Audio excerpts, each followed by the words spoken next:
tributarista Iván Sasovsky. Iván, te soy sincera, yo escucho a un senador que está a favor del proyecto, que sostiene que hay que hacer un sacrificio, ajustarse el cinturón, bajar el déficit fiscal, compensar esa baja con impuestos, y parece razonable. Me digo, ¿no? Si estoy en mi casa o en mi empresa no puedo gastar más de lo que tengo.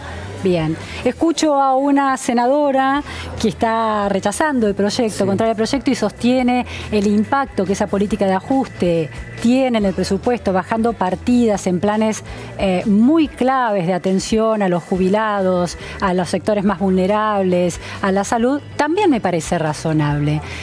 ¿Cómo, y es una senadora que defiende la gestión kirchnerista, cómo se dio esa lógica entre gasto público, déficit y presión tributaria en la última gestión, por ejemplo, de la expresidente Cristina Fernández de Kirchner? Es muy interesante el análisis, porque lo tenemos que hacer sobre datos que no sé cuán confiables pueden llegar a ser, porque tenemos que recordar que los índices que miden sobre todo la actividad económica, los índices de inflación y todo durante el último gobierno habían sido una mentira. Por lo tanto, lo que vamos a analizar tiene que ver mucho con el sesgo que podemos llegar a encontrar de mentira dentro de estos números, ¿no?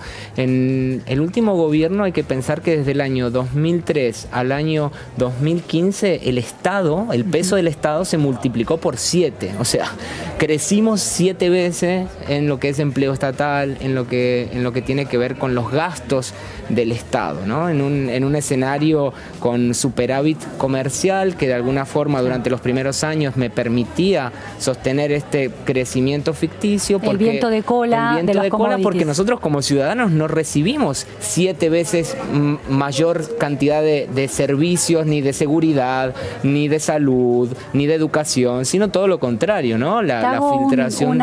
Un agregado en ese sentido. Sí. La educación pública en Argentina, en la gestión kirchnerista, por primera vez en la historia del sistema educativo argentina, perdió alumnos, menos 10%. Perdió alumnos con una inversión récord, claro.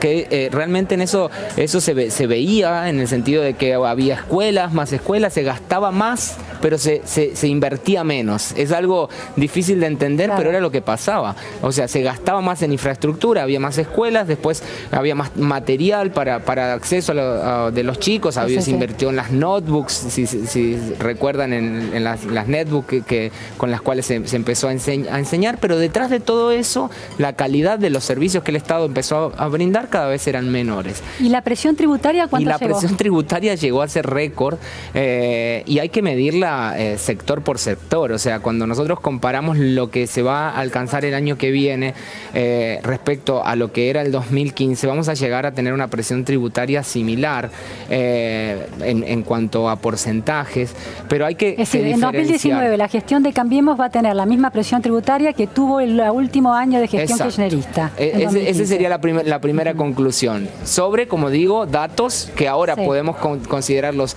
oficiales, porque de hecho los datos de inflación fueron de los más duros y podemos confiar, y en aquel momento no. O sea, quizás era peor la situación. Quizás era peor la situación, porque tenemos al no poder ajustar por inflación, teníamos un PBI inflado, es decir, mentiroso. Y en uno y otro año, 2015 contra 2019, ¿quiénes son los más afectados? ¿Las grandes empresas, las pymes, las medianas, pequeñas empresas o las personas? Eso es muy interesante el planteo, porque si nosotros vemos cómo estaba compuesto, es decir, desde dónde se recaudaba en aquel momento y desde dónde se va a recaudar el año que viene, sí notamos diferencias, porque el enfoque del presupuesto hoy directamente se centraliza a partir del 2019 en las empresas. De hecho, de ahí viene toda la recaudación por lo que son exportaciones, este impuesto o este arancel que se cobra a las exportaciones, tanto de bienes como de servicios, que es una novedad, y todo eso recae en la ganancia de las empresas.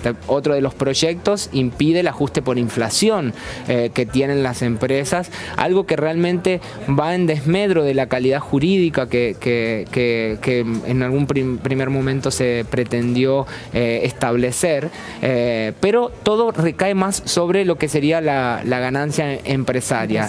¿De grandes corporaciones? En realidad, uno puede pensar más en grandes corporaciones porque son las que por ahí exportan y que no tienen los beneficios de la ley PYME que siguen estando vigentes para el año 2019. Entonces sí podemos pensar en grandes corporaciones. A diferencia de lo que era el relato, en aquel momento, en 2015, las empresas terminaban tributando menos y lo que recaía sobre las personas físicas. ¿A partir de qué? Del impuesto sobre los bienes personales, que no se ajustaba en los mínimos no imponibles, por lo tanto todo el mundo pagaba bienes personales por tener un auto y no mucho más que eso.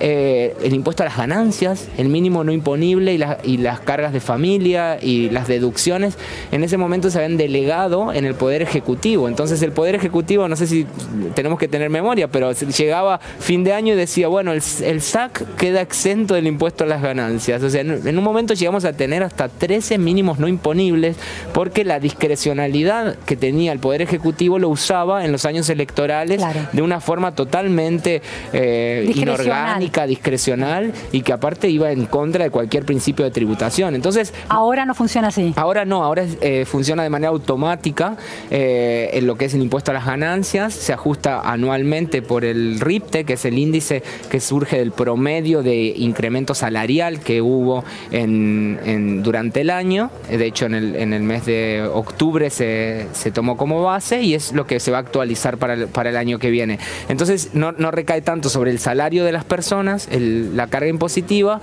Sí, ahora volvemos con el impuesto sobre los bienes personales, pero obviamente que es inferior a lo que se pagaba en 2015 para las personas físicas. Entonces este razonamiento de que la presión tributaria va a aumentar, pero más sobre las grandes corporaciones, es un razonamiento que lo podemos sostener porque así lo muestran los números, más allá de que esto no es bueno porque dejamos de ser competitivos, ¿no? Seguimos después con estas líneas de interpretación que son muy valiosas y nos vamos otra vez al vivo en Senado. Norma Durango, senadora por La Pampa. De la gente.